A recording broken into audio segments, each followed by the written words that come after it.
Hi friends, good evening. I'm Dr. Ashutosh, and today we are going to talk about is the ultrasound in 8th month sort of required, or does it adds any value to the fetal well-being?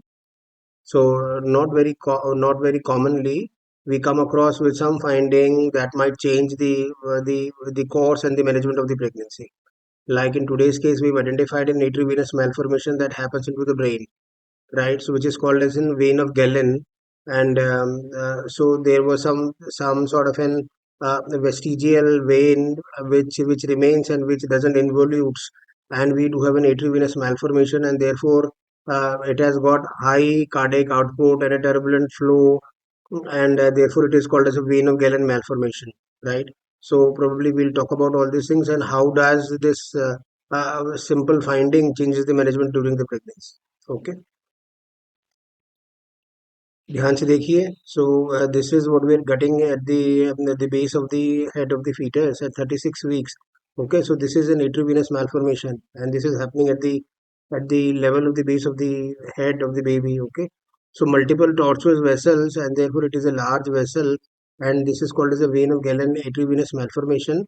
Okay, and since so it is not that big, and we can have some dilated tortuous vessels and draining into the common pool, and therefore it becomes an arteriovenous malformation. So it can have some complications and implications both for the head as well as for the heart, right? So this is how it looks like, right? So this is an arteriovenous malformation, and since it is there, so it can be prognosticated like mild, moderate, and severe, or the prognosis can be favorable, poor, or guarded depending upon the how the baby is behaving with this arteriovenous malformation, right? So we can have some findings of, both for the head as well as for the heart, and therefore this is how we keep the baby under a follow-up. And this is a schematic diagram how this vein of Galen looks like, and these are the different findings. How do we prognosticate this thing? So what we're having now is a large midline cystic structure posterior to the third ventricle, and we are having a turbulent flow. We are having a lot of tortuous blood vessels. So this is definitely VAGM. And but the thing is this, that probably we never have had any high output cardiac failure. So meaning thereby that the baby was not in a cardiomegaly. We never have had this right ventricular strain, so meaning thereby the dilated right atrium or the right ventricle and the dilatation of the superior vena cava or the aortic arch, right? And we also we looked around for the ductus venosus, and we looked around for the signs of the hydrox, meaning thereby that there was no pleural effusion ascites, and therefore the hydros was also not there.